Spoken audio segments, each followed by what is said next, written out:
Free audio post-production by alphonic.com. Hi, it's the Urban Lady Prepper. This week's episode is Preparedness for Every Body, Disabled, Elderly, and Injured.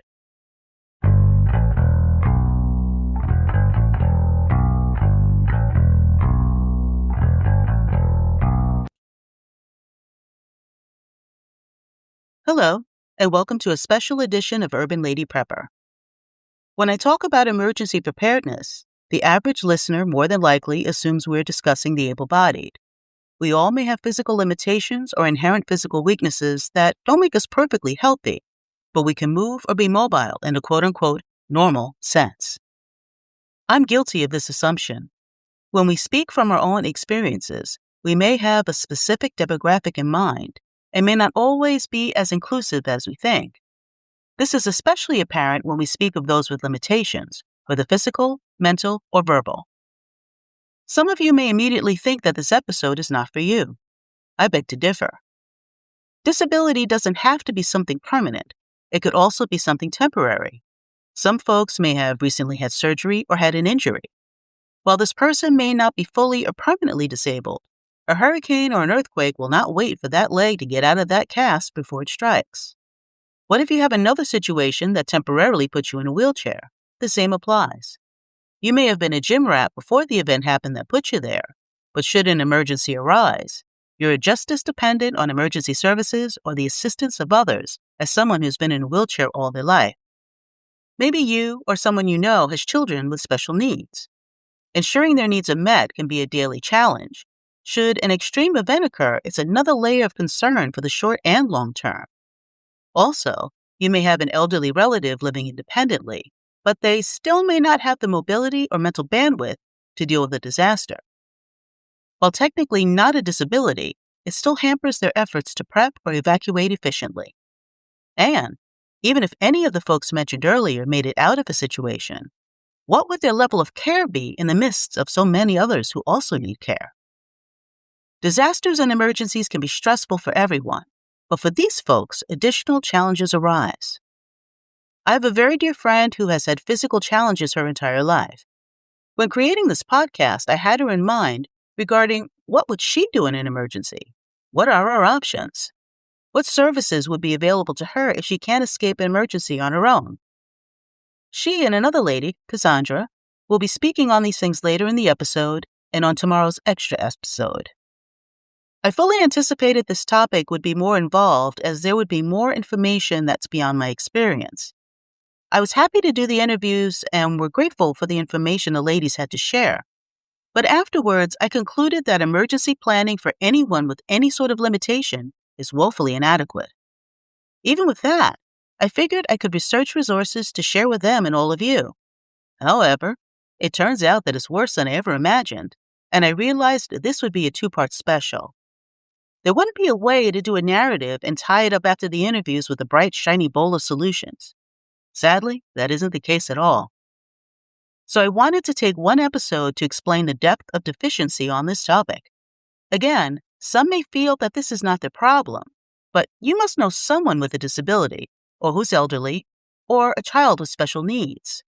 We all know someone in one of those categories, and you owe it to them to listen to this episode and hear what the ladies have to say.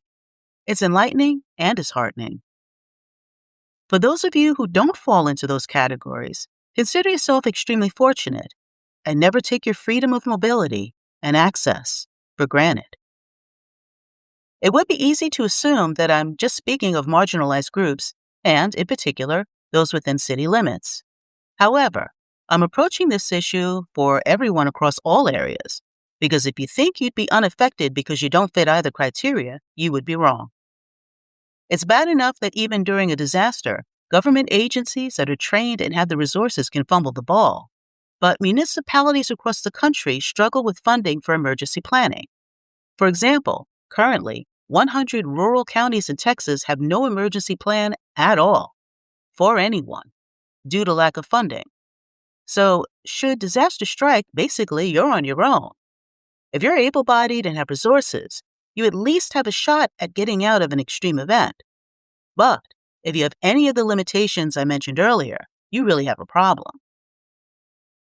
When the National Council on Disability issued its report in 2023, I must say that it's the most formally and professionally written begging letter I've ever read.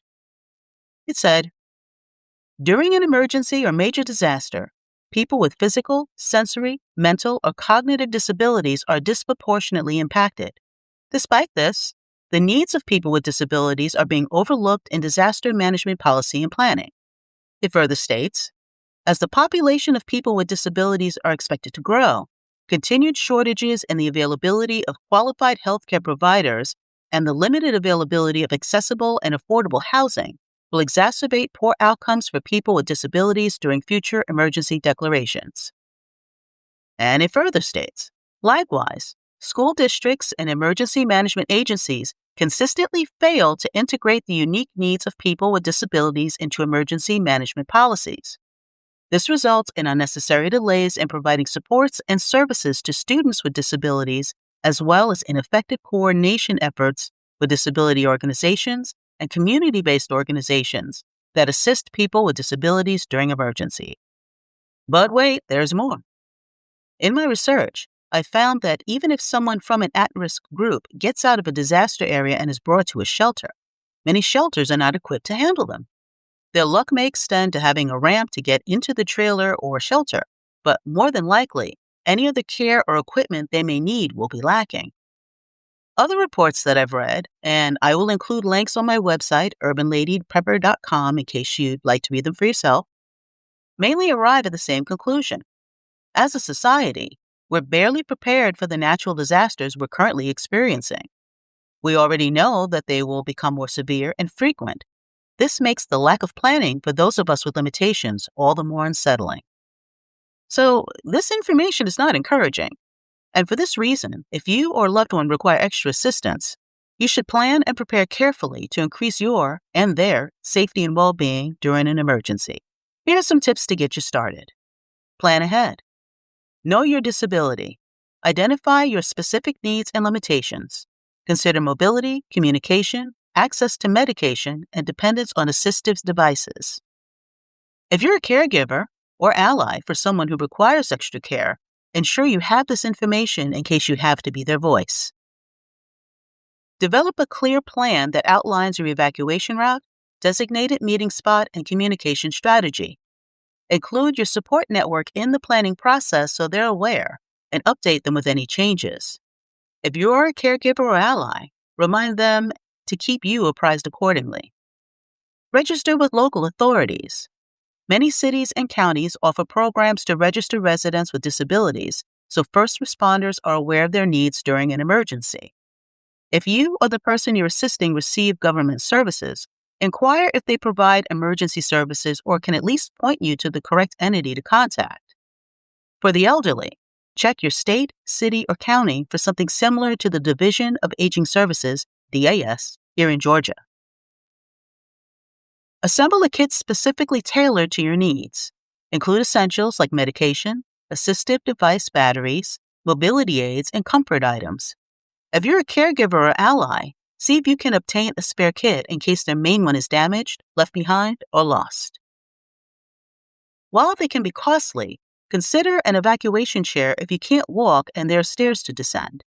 If you do get one of these, be sure that anyone who will assist you, whether personally or through local government registration, knows you have one in advance and how to use it. Make it easy to find in case you're unable to communicate. There are also evacuation sheets and mattresses. Practice evacuation drills. Simulate emergency scenarios in your home or workplace to ensure everyone involved knows their roles. If you have an evacuation chair, practice using it. At home or work, locate accessible exits. Ensure these exits are clear of clutter and easy to navigate. Maintain your assistive devices. Keep spare parts and batteries readily available. Try not to rely on one company for your supplies. Have a backup company in case of shortages.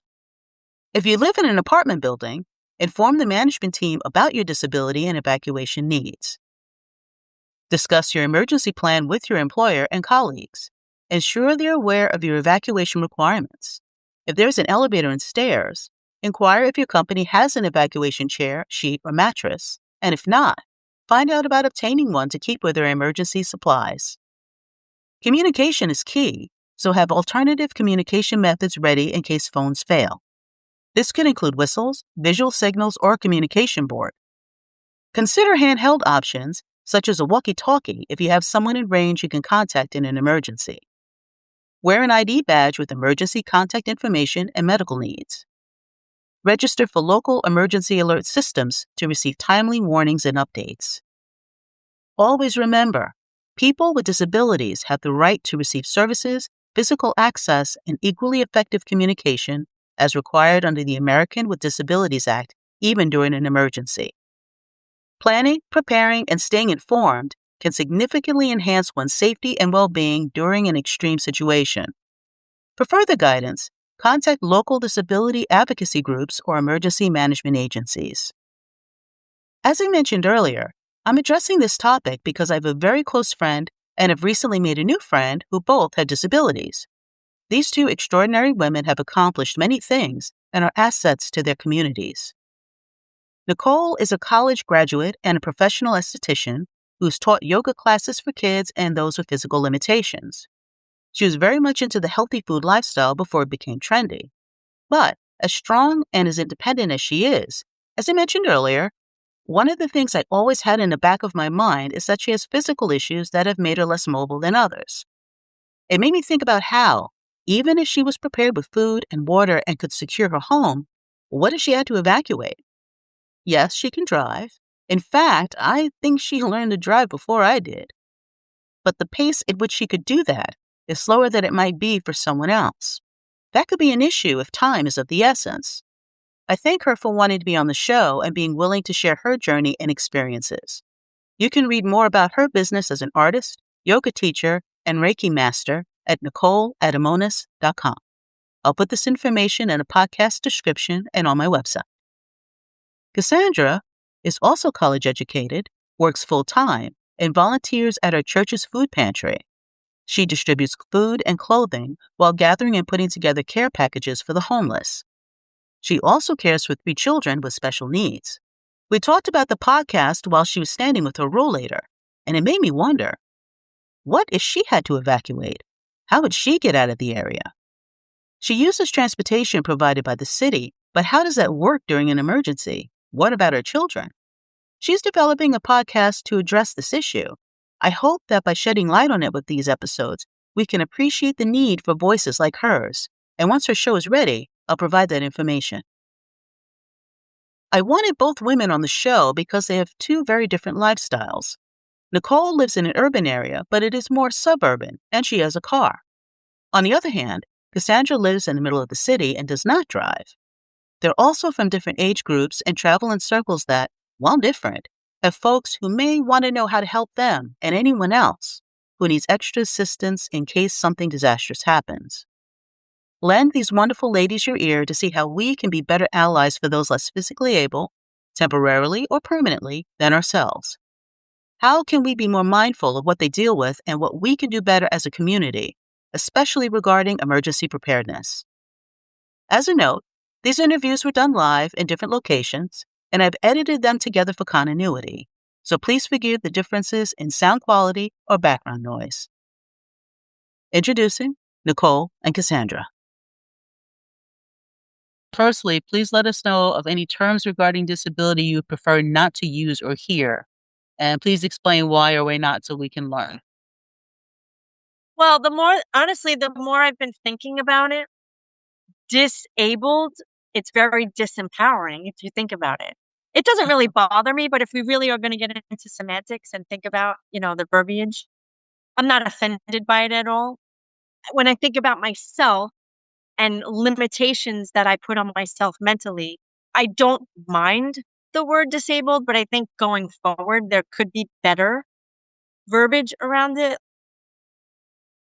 Well, not only am I someone who, I'll use my mentor's favorite term, augment ways in which to get things done. I happen to be blessed to be a special needs parent, and I have 3 children who have disabilities, and they've changed that terminology using special needs where people used to use words like retarded or retardation. So I don't care for those labels.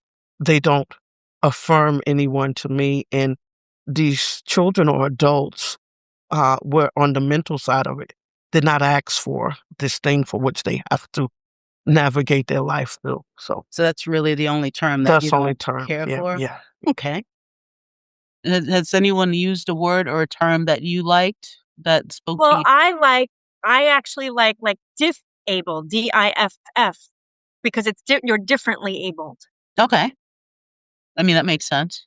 So I always thought that was kind of an interesting way to say it. I don't usually use the term, like when I talk about myself, I don't say I'm disabled.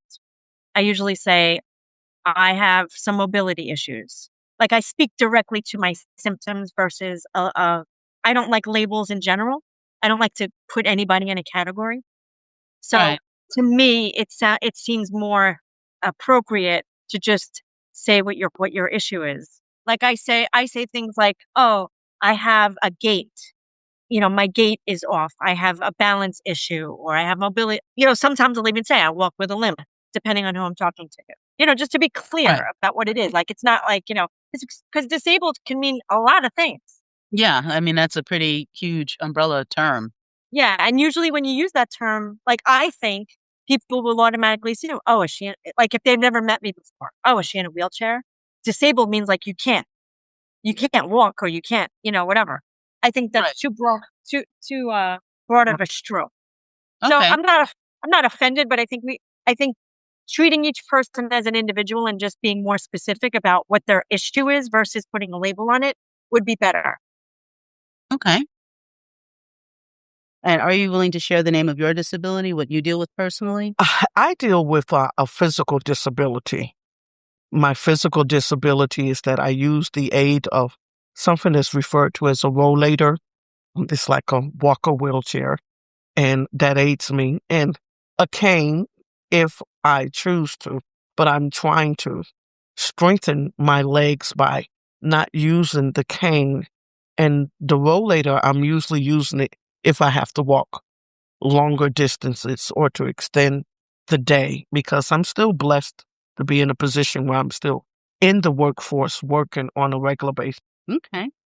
What happens if tomorrow comes and your family isn't prepared? With the right estate planning, you can protect what matters most. Create or update a will, start a trust, set clear health directives, and give your family peace of mind with Legal Shield. At LegalShield.com, you can connect with a designated law firm that knows your state laws and can review, update, or create essential documents, starting around $1 a day. Sign up at LegalShield.com or call 877-ASK-LAW-1. That's 877-ASK-LAW, the number 1. Legal Shield does not provide legal representation or advice. See a plan for complete terms. The best part about living every day like it's a getaway is that every day feels like a getaway. That's the world of Tommy Bahama. They're the experts at instantly transporting you to a beach somewhere. Sun on your face, cold drink in your hand. Because Tommy Bahama doesn't just make clothes. They make art. Elevated details designed with intention. From iconic men's shirts to effortless dresses and breezy linen, their spring collection feels as good as it looks. Dressing up or just hanging out, they have everything you need for total relaxation. And if it's always a good time for a Mai Tai, check out their restaurants and bars. Island-inspired drinks, food, and vibes served daily. It's not just a place to have a meal. It's a destination to kick back and unwind. So if you're into artistry, quality, and living like you're always on vacation, Tommy Bahama has your back and your wardrobe. Visit TommyBahama.com to find a restaurant, bar, or store near you. That's TommyBahama.com. Running a business is hard enough, so why make it harder with a dozen different apps that don't talk to each other? One for sales, another for inventory, a separate one for accounting. Before you know it, you're drowning in software instead of growing your business. This is where Odoo comes in. Odoo is the only business software you'll ever need. It's an all-in-one, fully integrated platform that handles everything. CRM, accounting, inventory, e-commerce, HR, and more. No more app overload. No more juggling logins. Just one seamless system that makes work easier. And the best part, Odoo replaces multiple expensive platforms for a fraction of the cost. It's built to grow with your business. Whether you are just starting out or already scaling up, Plus, it's easy to use, customizable, and designed to streamline every process so you can focus on what really matters, running your business. Thousands of businesses have made the switch, so why not you? Try Odoo for free at odoo.com. That's ODOO.com. I have cerebral palsy. And again, that's a label. I'm almost a little bit like, do I even use it anymore? And I rarely use it. I mean, I use it because that's what I've been diagnosed with. But again, that's a huge brushstroke because I have one of the mildest cases of it. And I'm sure you've seen other people who have cerebral palsy who can't talk, who can't eat, who are in a wheelchair, who can't go to the bathroom, all these things. So again, it's a very wide description. And again, that's more why I don't like to use the labels for myself. Right. Because it doesn't apply to me. Yeah, because what somebody might be used to seeing or what they think they know, they're automatically putting it on you as opposed to you being very clear about what you have going on. Right. Now, I know the answer to this, but for those listening, was this something that you've had since birth or developed over time? And how did this impact you on a day-to-day basis? Now, with this, I would just like you to share any poignant moments in the journey, whether, especially your accomplishments, but also the challenges and how you're able to overcome them. Okay. So yes, it's birth. And for most people with cerebral palsy, it is a birth defect. Generally, it happens when the baby's premature. And typically it happens I was born at 6 months. So I was 3 months premature. So certain parts of your brain and motor skills didn't develop. And that's how it can affect like such a wide range of physical things, physical and neurological things for each person. It's very different. So yeah, I've had it since birth.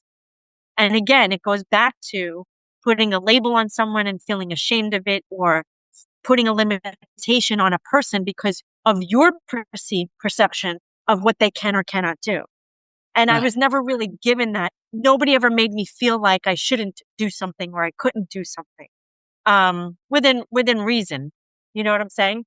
Right. So I think it might be a Gen X thing too, because a lot of our parents are like, just suck it up, kid. You got this. Exactly. Yeah. Yeah.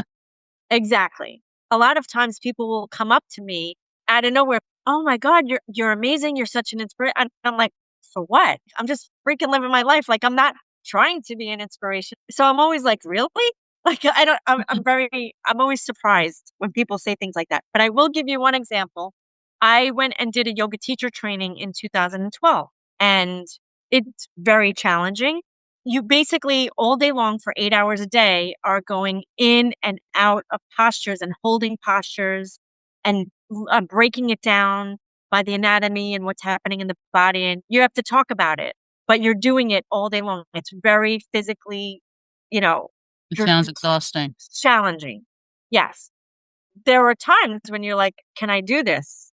Or should I just give up? But there were people in the class when we graduated that came up to me and said, how many times I thought of quitting and I didn't because I looked over and saw you. Oh, wow. But that's got to be empowering because you're just doing what you do. Right. But you're inspiring other folks. It's like, look, I have no excuses. I can do it. I can get through this. And just kind of using you as a beacon of strength, really. Yeah. And that's great. So it's funny though, because I don't see myself that way. And when people point it out to me, it's weird. It's a weird feeling, but it's nice. But I'm always like, oh, okay, because I don't generally like do things to draw attention to myself. So when somebody notices, we've had that in common. The years that we've known each other, it's just like, look, you want to be the that's perfect. I'll be right here in the background. It's all good. Yeah, and I think that has something to do with, obviously, because I am different. I don't, and I have been made fun of, bullied as a kid, and those things are uncomfortable. So you learn to navigate where you don't draw that kind of attention to yourself where you could be put in that position. It's just part of that, and I think anybody who's been bullied or whatever, can relate to that kind of a feeling. Oh, absolutely. I mean, I can Yeah. totally relate to that too.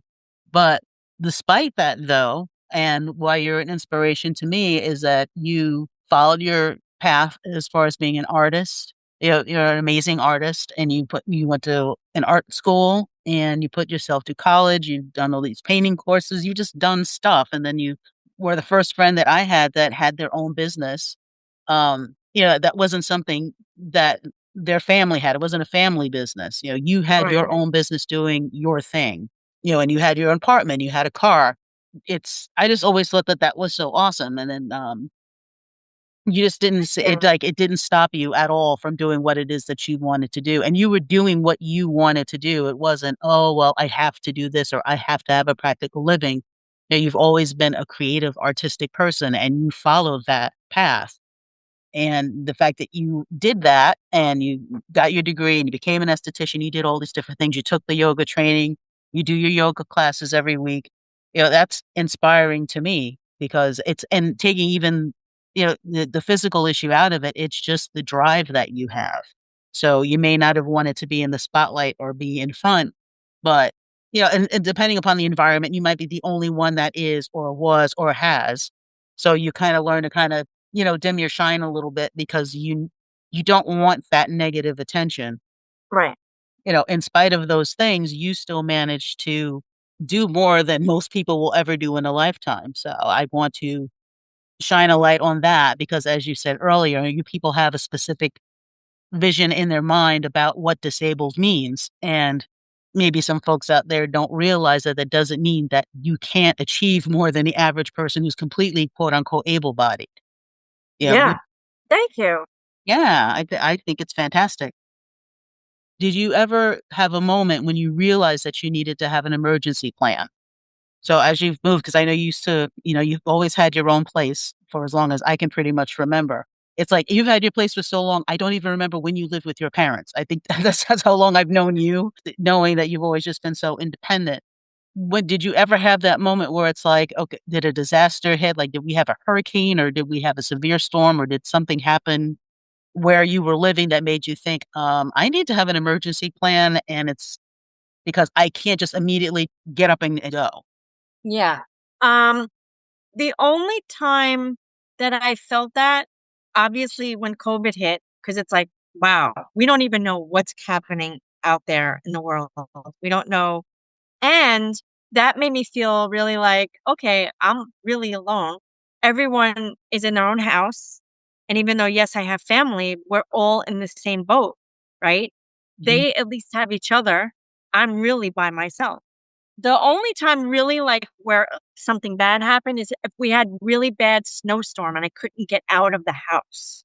Mm. So I live in a development where they're supposed to shovel. And because I am disabled, I'm on a list that they're supposed to shovel me like as one of the first people. I don't know how many people are on that list. And sometimes they don't get to it right away. So I am really stuck in the house and stranded. I'm not able, I mean, I could shovel, but it would probably really take a lot out of me. And I could do it if I had to, like, Right. really, but for me to waste that energy and all that, it would wreck my body. I would just be a mess afterwards. So I know that I have to live somewhere where there's those kind of facilities available to me. And the good thing about the pandemic opened me up to getting home food delivery.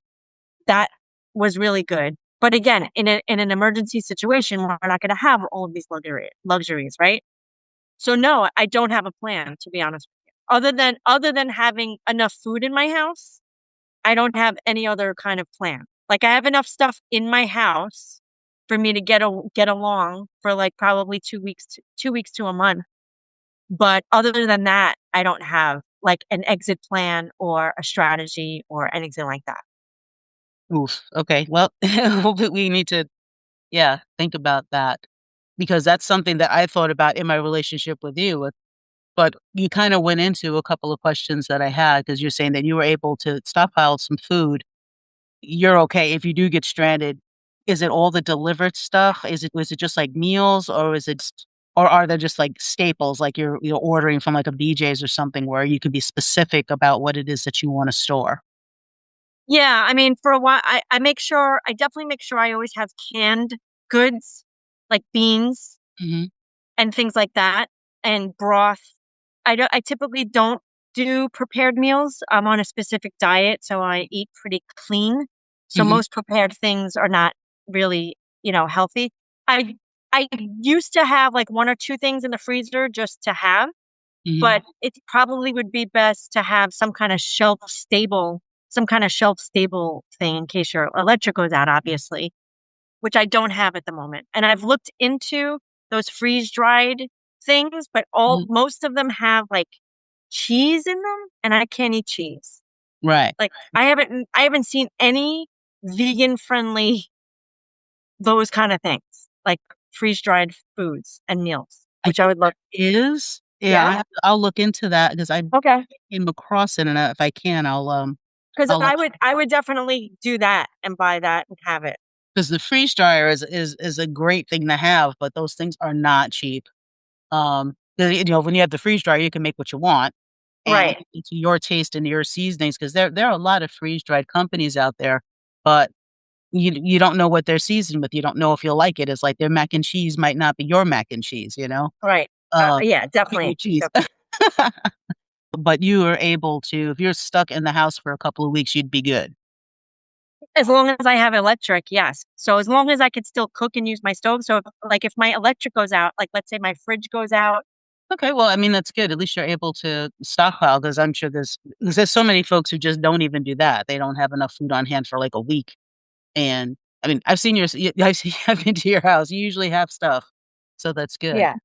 And you also mentioned about how you were on the list in case for snowstorms or something like that, that you'd be one of the first people serviced. Are there any other emergency options available to you that you can access if you need it? Like a severe storm or a hurricane situation that you can say, okay, I know I can call this particular agency or this company and they can come get me.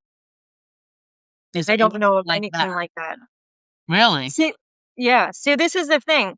I This is the weird thing about me. I know I'm disabled, but I don't. How long? You've known me for how long? I Okay. just got a handicap parking thing Really? like 5 years ago. Oh, You know wow. what I mean? Like I never even I noticed that, but yeah. yeah. And my family was like, "What happened? Who are you? Like, like, what are you doing with this? Like, it's about." And they're like, "It's about time." I never wanted to be categorized that way, I guess. So I never allowed myself those concessions. And as I get older, I realize they're necessary now, and it's okay. And it was fine that I didn't do it when I was younger. Why should I always felt like somebody else is worse off than me who could use it. Why am I going to hoard it and use it when I'm fine? You know what I mean? That's how I Right. see it. But Right. now that I'm older, like, fuck it. Excuse me. Um, That's fine. Yeah, yeah, and again, it's more towards an aging thing as opposed to the physical thing. yeah, Because I know there's definitely concessions I've made at 55 that it's like, yeah, if I don't have to do anything physical like that anymore, I'm just not gonna do it because I don't have to. exactly. Whereas 20 years ago, I would just, suck it up and do whatever, and it's like, "No, no, who can I get to do this instead? How many favors Exactly. can I call in?" Yeah. But you haven't pursued, like, any sort of emergency transportation or anything like that if you're in a position where you're stranded or you can't get your car out or anything like No, no, I don't even know if those things are available, but they probably are. that. Okay. Interesting. And was this something that you've had since birth or developed over time? It developed over time. Or how does your mobility impact your day-to-day life other than just using the rollator or using the cane?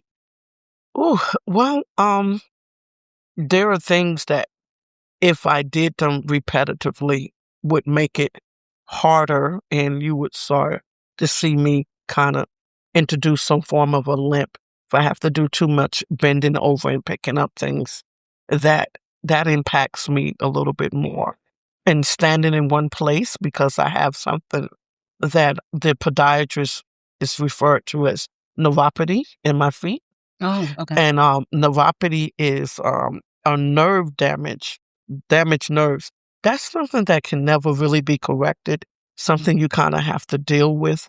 but there are things that you can, as I say, you can augment to get around getting things done for yourself. So, And none of this has stopped you from doing, because you you said you went to college, you got your degree in marketing, so none of this has affected any of that. I went to college and I didn't complete. I have public speaking that I participated in.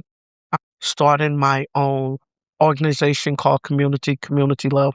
I call it CCL right now. Mm-hmm. At one time in the state of New Jersey, I was the youngest politician to be on the books. And I, at that time, ran for something that was called district leader.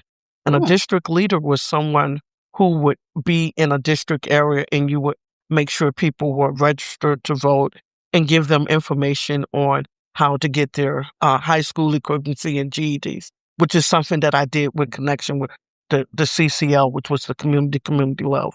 So it's called Community Love. Yes, Community Love. And it's so funny because I never thought that I would be able to reintroduce that leaving the state of New Jersey. I reintroduced it here. Awesome. For a period of time, and then I didn't really get a chance to utilize it because COVID came and hit it. When I got the license around 2019, COVID kind of wiped out the ability to do anything with it. Not the desire, but I'm going to look into renewing that again. Awesome. Yeah. Okay. Now, did you ever have a moment when you realized that you needed to have an emergency plan? And when was that, and what did you do? Well, I'm a disabled person who lives in community with others. I live in like apartment style living setting, and I've thought about different things where fires and other catastrophes are concerned. So I've started thinking about what things would work for me. So I've implemented getting myself extra fire extinguisher. I've also gone in the process of putting one in my bedroom because I look at the fact that with my slow gait of walking, that a fire extinguisher might give me the ability to get up to the hallway to get to the door or to get to my bathroom and give me that little extra time. Whereas if I had to go to the kitchen to get it, it would never happen. Right. So now I've decided to put them throughout my house like I would smoke detectors now that they start to put them. They have them like the smoke and the carbon monoxide mixed together.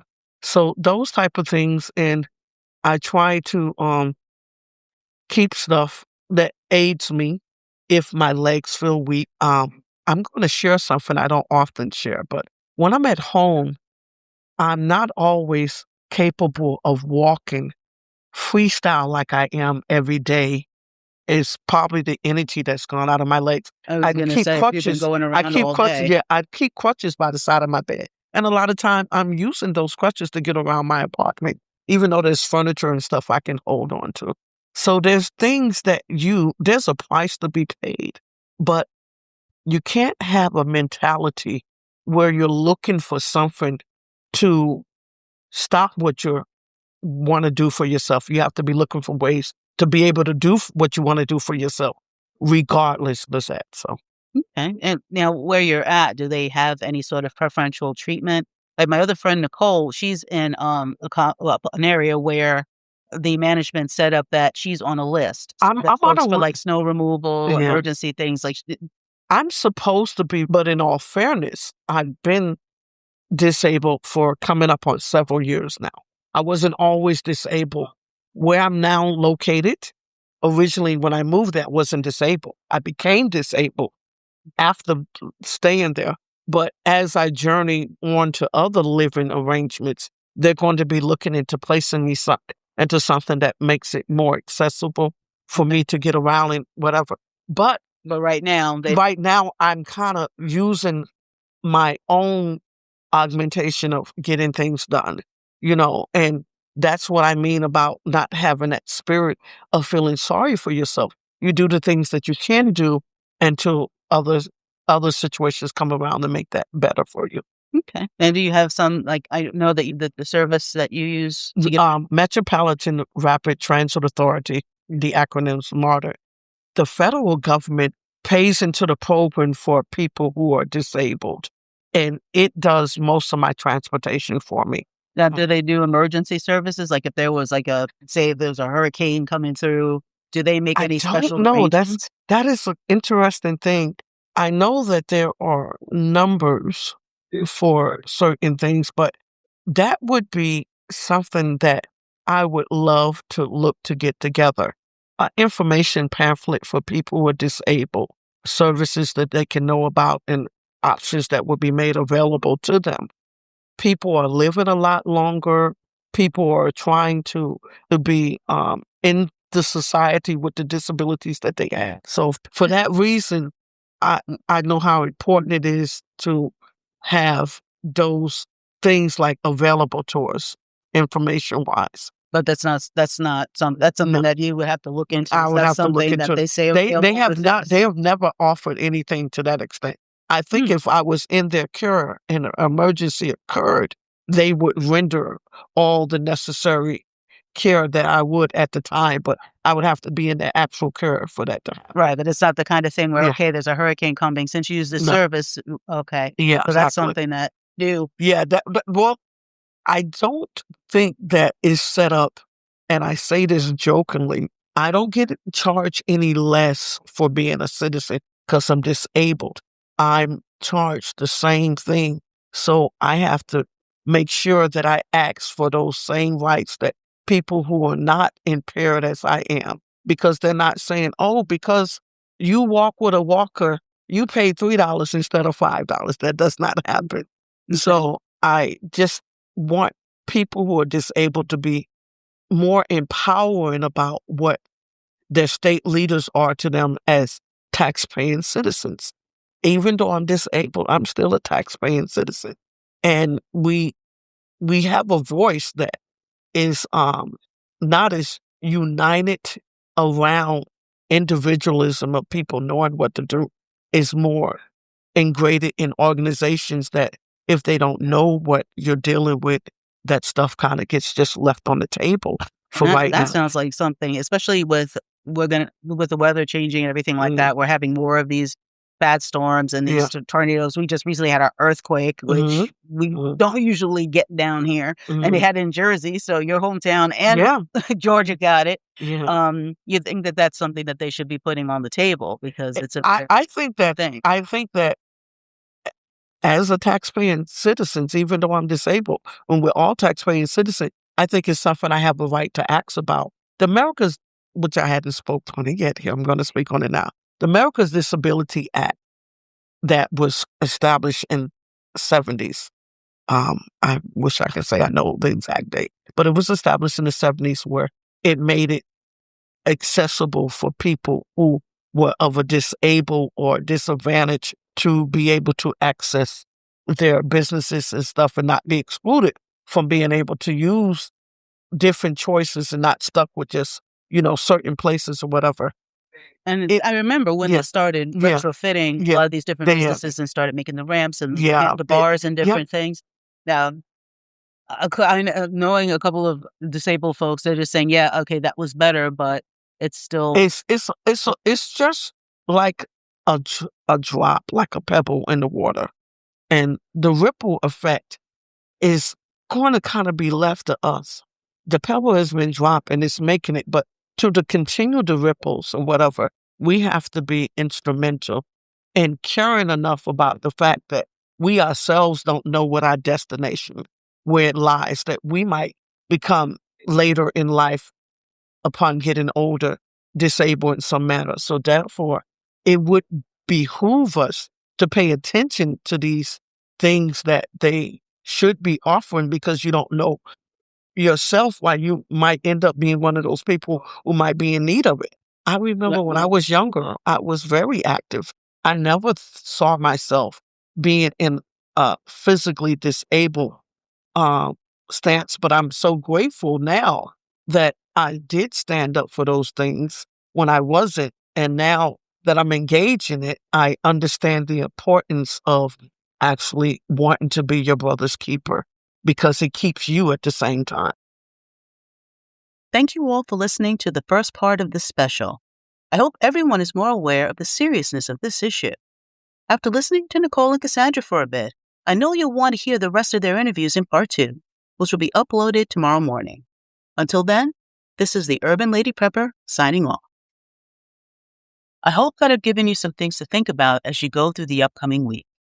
I upload a new podcast every Saturday evening, U.S. Eastern Standard Time.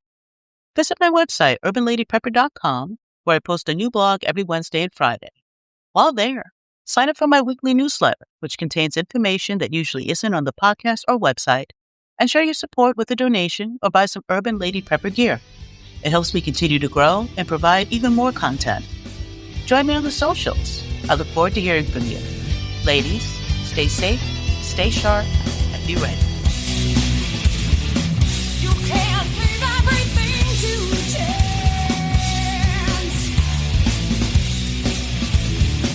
No cure ever came from Babylon.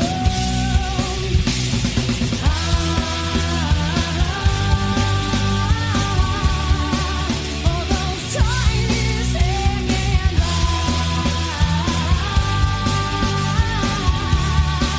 my best parents came and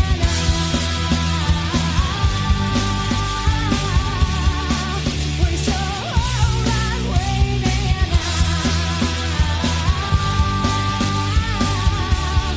for divine intervention.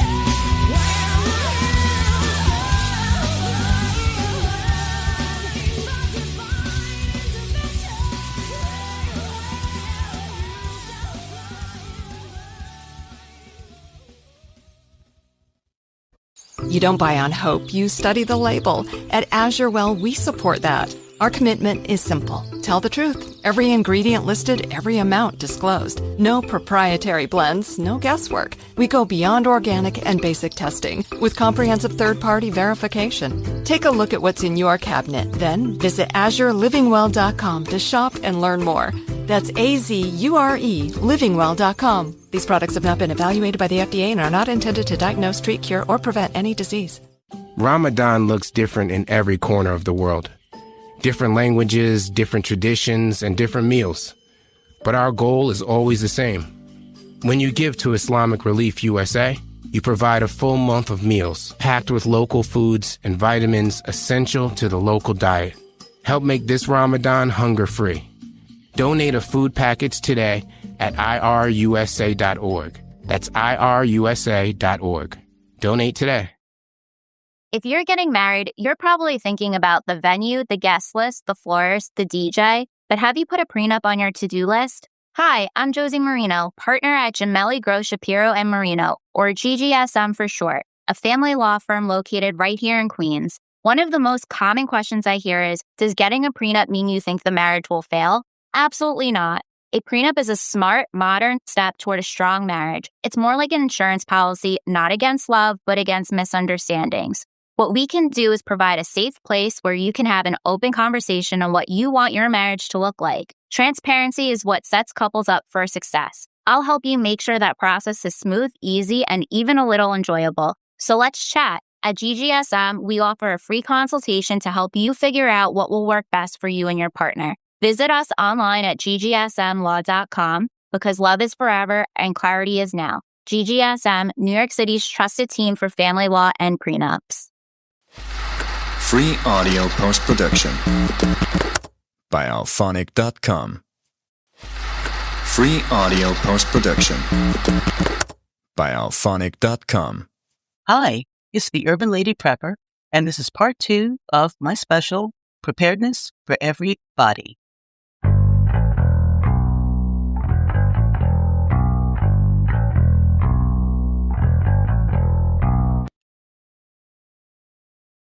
Welcome to the second part of this special with my guests, Nicole and Cassandra. They are providing an honest look at navigating life with disabilities and how the right mindset will always make the difference, especially when it's clear emergency preparedness is inadequate for those with limitations, whether permanently or temporarily.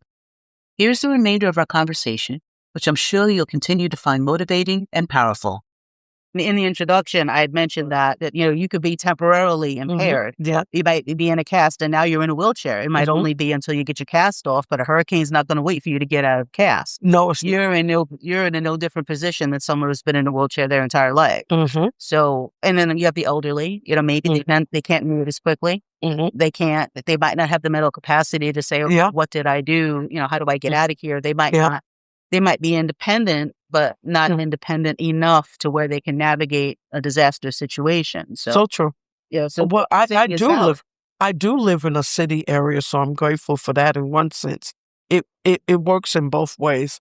In more rural areas where some of the accommodation lessens, but it does not excuse us from the responsibility of thinking about the possibility of what could happen. We are made to use our minds to decipher when it is good to have things in place, like you said, before it actually occurs. Practice those things in order to make certain that you can execute them effectively and efficiently when the time occurs, if there is an emergency. because I So can we only pay for imagine. all of this stuff in our tax dollars. It's just that I used to do voter registration in New Jersey, and now I was wondering, what would voter registration look like among the disabled? And what I mean by that are those people looking at perhaps that they have left a whole limb of people, like on a tree, that they're not even looking at because they don't have access to them. They don't have access. You have a whole lot of voters that you could possibly have potentially if people were to go to them and find out What their issues are. what their issues are and whether they are registered voters, So, yeah. Now, as far as when you mentioned that you've had fire extinguishers in your house and you have your different walking implements around to help you get out in case you have to in a hurry, have you been able to stockpile anything? Or maybe you've been able to accumulate some food in case, like when we had the ice storm that they so efficiently took care of back. Well, it's so Did funny. you have enough, food and water available? Did it make you think, okay, I really wasn't prepared for this, and now I can't go out and just get? A while back, because my body doesn't always agree with it, but my mind knows that I'm a carpenter. Back when I was doing a little bit better, I outfitted my apartment with shelving and different things where I would be able to stock cage different stuff, In my bathroom, I have a shelf where I can buy extra supplies of different things and stuff. And I was doing that stuff just as a preempted thing. And then when COVID came along, and then when storms came along and different things, I was already in that mindset. Now I just stay conscious to stay on top of it. Not everyone has that ability. I think that.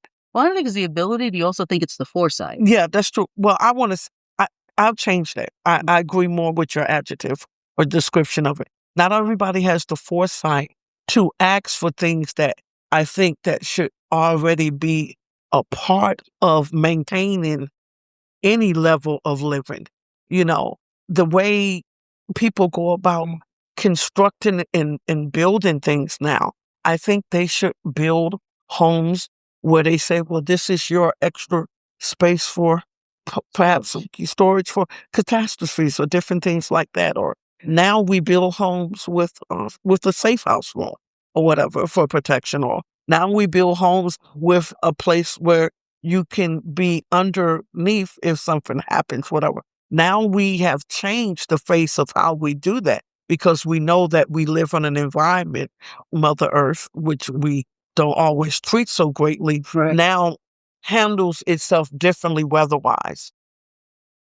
What recommendations do you have for someone who may have recently become disabled or maybe temporarily disabled in a sense that, maybe they're recovering from an injury or surgery? It's hard for me to say, oh, make sure you do this and make sure you do that, because everyone's limitation might be different. Maybe make sure you have a cane, make sure you have something to hold on to getting up and down. it really depends. Like you're saying, like if they broke an arm or they broke a leg, like I'm Yeah, not like if they sure. broke an arm or if they hurt, if they're in a cast. Because one of the things that I'm trying to bring across in this episode is, somebody might listen to it and say, "Oh, okay, well, this isn't for me. This isn't a particular topic." The show's title is preparedness for everybody. Right. And they might hear that and say, "Well, I'm not disabled or I don't know anybody that has those kind of issues. Maybe this isn't the issue for me." But as you know, I just had surgery on my hand Right. and Oh, it I'm so was sorry. I didn't even ask. How are you? it's fine. I have my Franken hand, but the thing is, it was on my left hand and on my left thumb mostly. So, needless to say, that's been an issue. Well, all of a sudden, I basically I'm short a hand, and Yeah. then the tendonitis in my other arm started acting up because I was overusing it. Right. Of course. That's what happens. Yes. Yeah. So I've been icing all kinds of stuff. But something like that where, if I was had my hand in a bandage that looked like the mummy, I finally was able to get that contraption off. Okay. Or someone like hurt their, broke their leg or, they're in a cast or temporarily in a wheelchair, that kind of thing. Right. So I will say this. If you have one of your limbs or something else that's not working, it is imperative to maintain flexibility and your strength in the rest of your body because of that now deficiency that you have. Especially in an emergency, you're going to need to rely on your other faculties that much more and the other working parts of you. Okay. So get enough sleep, get well as soon as you can, exercise, gentle, find a way to do some of your own, physical therapy to keep everything else strong. Get a neighbor or somebody else. Make sure you have somebody in case something happens. Press an emergency alarm or something. Like I have my neighbors downstairs. Hmm. They're really good. So you want to make sure you have somebody close by if you're in that position by yourself to make sure somebody comes by like once a day just to check on you. Hmm. So to be mentally and physically strong, not to just say, "Oh, okay, I'm stuck in this wheelchair for like 3 weeks," and then just completely not. Yeah. Yeah, no, it's important because let's say you had to get out, like, a fire and you had to get off out of that wheelchair and crawl on the floor or whatever. If your arms are strong, even though your leg is broken, you can save yourself. But if you laid around and you let everything go and you atrophy, it's going to be that much harder to do what you need to do. Like for me, my upper body has just always been naturally stronger because I use my upper body more because my legs are weaker. Mhm. I've always had very strong arms, and that's helped me a lot in so many ways. It's definitely compensated. I was able to swim. I can, I could do a lot of things because my arms and my hands are strong. And now for mental, because as I mentioned, you're an esthetician, you've done yoga, you do these different things, and a lot of creative stuff that requires a lot of brain power. What sort of mental health advice can you give to someone who might just be frustrated or upset that they're in this position? Oh, I know all about that. um, Yoga has changed my life, and not just for the physical aspects of it. That really made a huge difference for me, but the mental aspect of it, which is meditation, is hands down a lifesaver. And it can be a lifesaver for anybody who's having difficulties in their lives in a myriad of different ways. Whether, if you're just a regular Joe Schmo and you're just pissed off and angry all the time, meditation can really change your outlook on life and things. Whether you're going through a bad time or not, or you're just a grumpy person, you can really be having some serious problems, or you could just be predisposed to being a grumpy curmudgeon. Once you start meditating, it kind of lifts and changes your perspectives on things and allows you to focus more on you in a positive way because it's focusing on you being self-centered, which is the negative aspect of that, but more about going inward and being self-aware, which can make a whole world of difference in everything that you do. and how you approach life.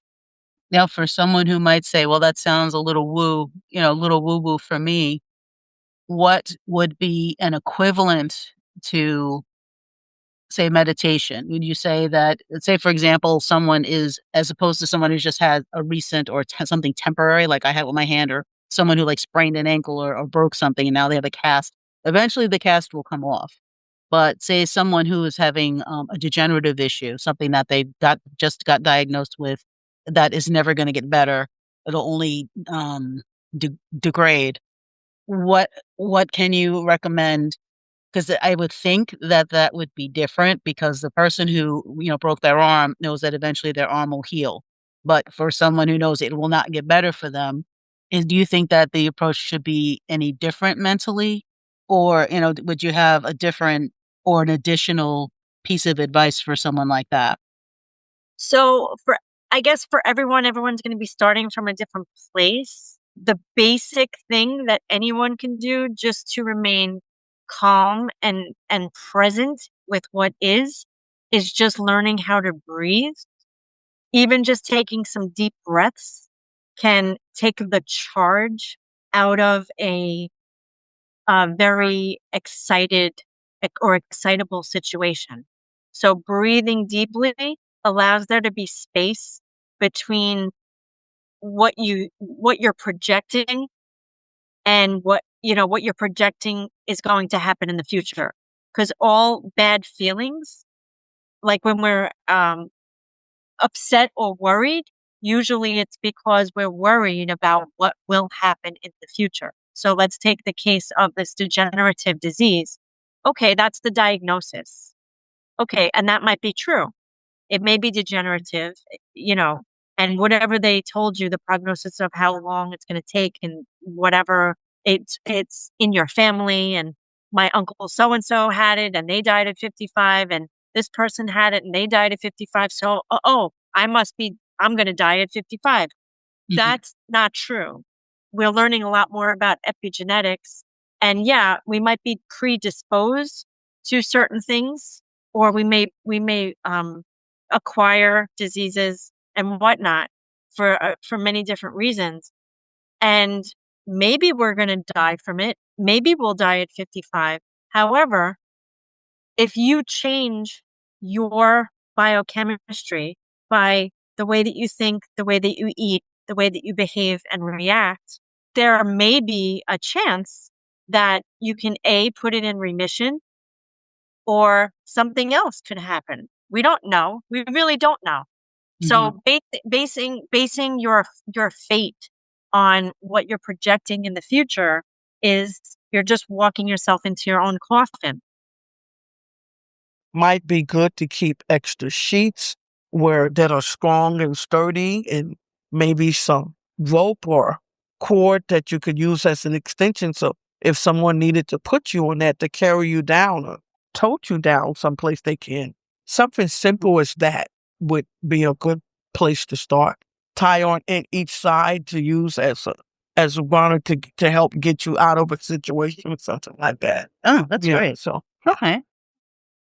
Your Zakat transforms lives and creates hope. Islamic Relief USA's Zakat work is guided by our faith-based Zakat policy, established by trusted and verified scholars in America. From donor to beneficiary, every step is tracked and every impact is real. When you give, you help us get one step closer to a world free of poverty. So fulfill your Zakat with Islamic Relief USA. Go to irusa.org and donate today. That's irusa.org. Donate today. There's nothing certain except death and taxes. With the right estate planning, you can prepare for both. Create or update a will, start a trust, set clear health directives, and secure peace of mind today with Legal Shield. With Legal Shield, you can connect with a designated law firm who can review, update, or create important documents starting at around $1 a day. You get affordable help from real lawyers who know your state laws to help you keep your legacy and your family's future secure. Legal Shield. Real lawyers, really affordable. Sign up at LegalShield.com. That's LegalShield.com. Legal Shield does not provide legal representation or advice. See a plan for complete terms. Is there anything you wish that the able-bodied understood and needed to know about what you deal with daily and how we could be better allies for the disabled? Well, there sometimes it's an assumption, and it's not an unfair one sometimes. But you can't assume that just because a person is disabled, they're not willing to work or they're not a hard worker because there are things they can't do. You almost have to individualize that to see that that is not the case. And I've been very thankful with my employers that they've given me that ability to affirm that I am a hard worker, even though I am a disabled worker. Mm-hmm. And so I'm not looking to have someone share my load just because I'm disabled. I'm looking to let you know what I'm capable of and not capable of. And those things I'm capable of, it is going to be my responsibility of fulfilling those tasks. So they shouldn't just assume that. They shouldn't just assume. I can understand how that can be interpreted, but I think they should leave room to individualize the situation, and each situation may be different, Honestly, for the most part, I feel like people, it's not in the sense that people don't understand and they're not sympathetic. Because Mhm. for the most part, I feel like people always are, or like make accommodations for me, like, or like, oh, yeah, you need help. Like, I've never had that kind of thing. The thing that I don't like the most is people who assume like, oh, poor you, or like, oh, like I'm a little bird or something, like like this damaged little thing. So it's more that kind of an attitude, or people have pity for me. So that's more, that would bother me more than anything else. So it would be similar to saying, okay, instead of just assuming because you see something in me or you see that I'm differently able, instead of assuming whatever it is you have in your mind that I might be, that you just meet me where I'm at. And then Yeah. and how I speak and how I move and how I communicate and get through life, let that be, see me in that way as opposed to having a preconceived idea. Yes. Okay. So in other words, just be as open-minded to someone who might not move in the same way as they would to someone who doesn't look like them. Right. Hopefully, because that always doesn't work either. Right. For sure. But yeah, so I mean that in a nutshell, but I mean in today's climate, I think that just goes to say we should be treating everybody like that, regardless of, Right. you know, everyone should be given that. But that's what I've noticed, that that's the only thing that irks me. Right, because you don't. It's one thing for folks to be accommodating, another thing for them to be either condescending or treating you in a way that treating you with pity.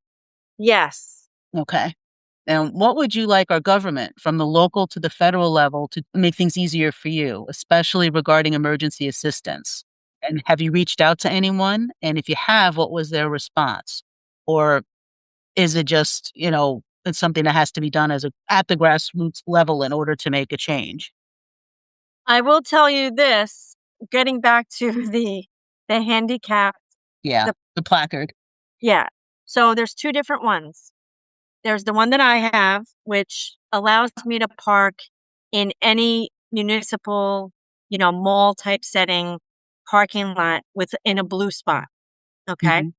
But then there's the other one, that's the placard that goes on your license plate, that you can literally park anywhere, whether or not there's a restriction in the parking or anything like that, and you'll never get a ticket.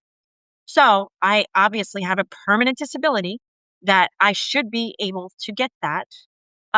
And when I went to apply, I don't know if no, it was definitely before the pandemic, but apparently they changed the process. So there used to be an actual doctor's office that was attached to the Department of Transportation, that you would have to go and they'd have to evaluate you. And that would have made my process extremely easy. I would have gone there, they would have evaluated me, and I would have gotten the placard with whatever paperwork I had to fill out. However, obviously the funding was lost, so there's no longer a doctor that you go visit. Now everything is all on paper.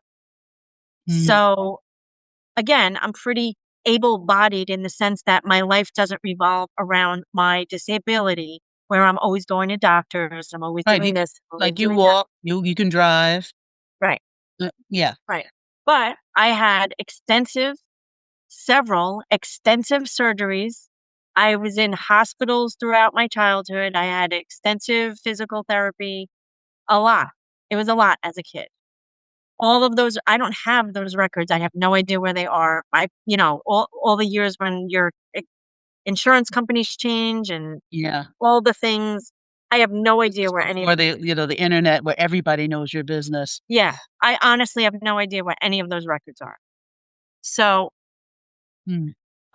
you have to present on paper, all this documentation of your disability. So first thing is you go to your primary care doctor, you have to fill out a form. They have to say that you have X, Y, and Z, and this is how it affects you, and blah, blah, blah, blah, blah. And then they want all these tests. There's no MRI test to show cerebral palsy. I mean, the person receiving the form should say, oh, she has cerebral palsy and she has X, Y, and Z.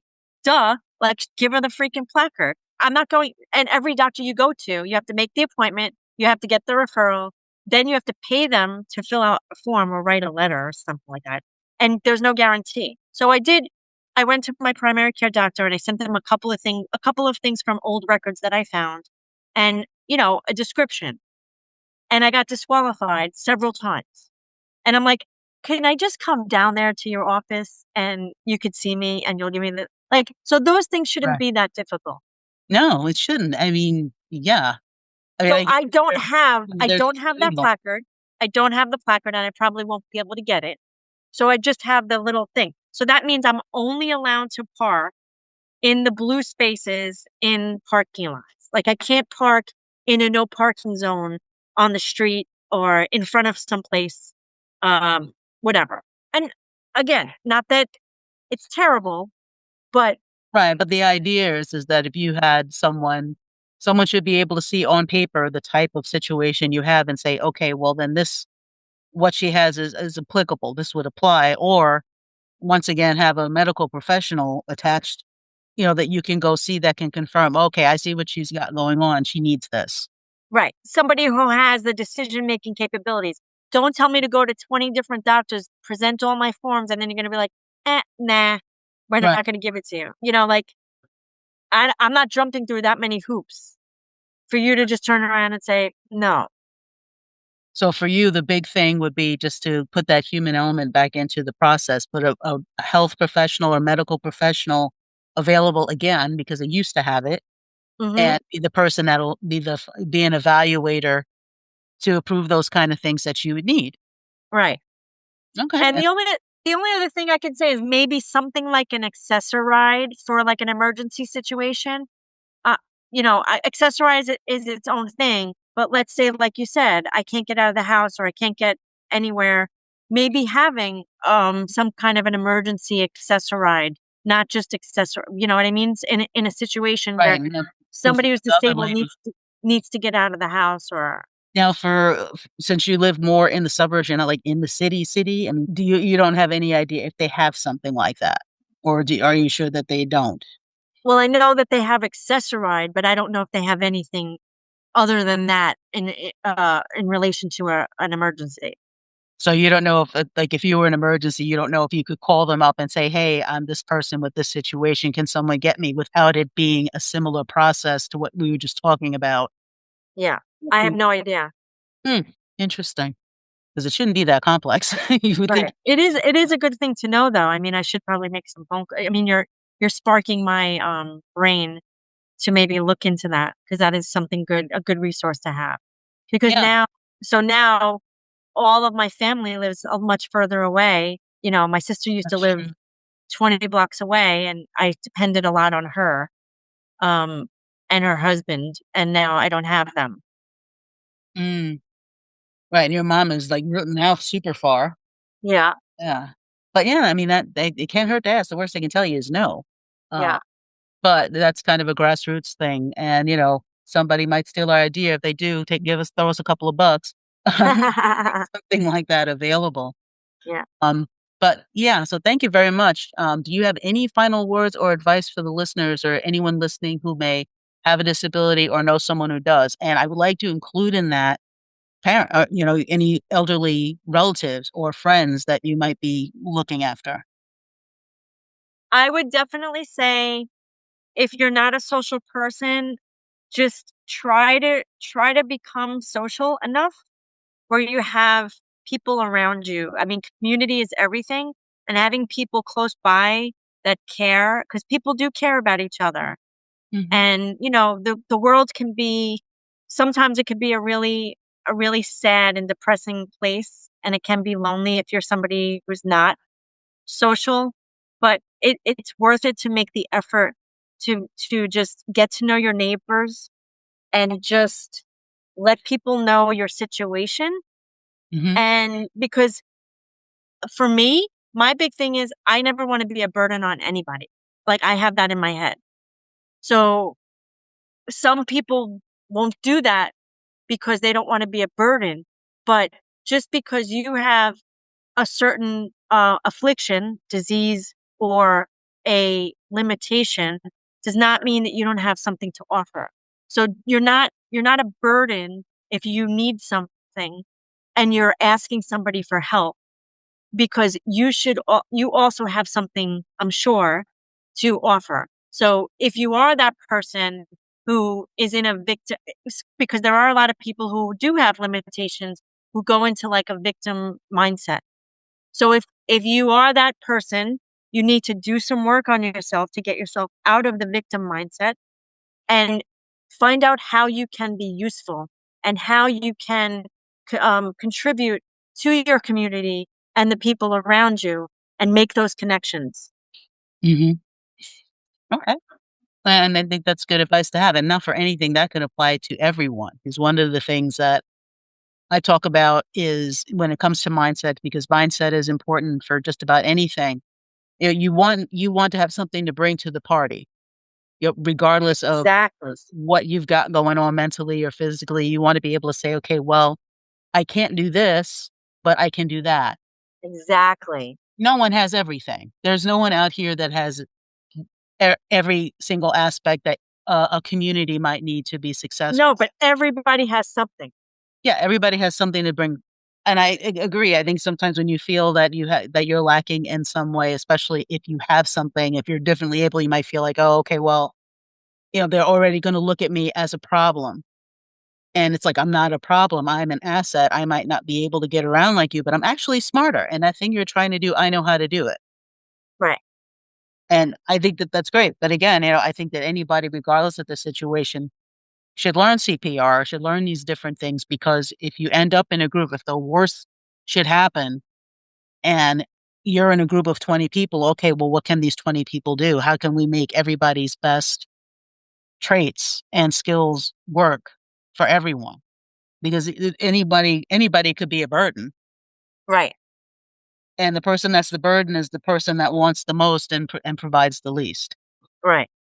So, yep, I think that that's a valid thing.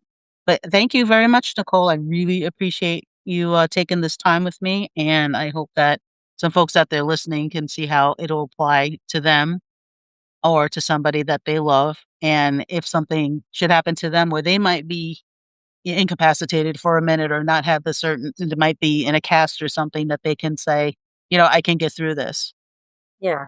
and be more aware of what's available to them.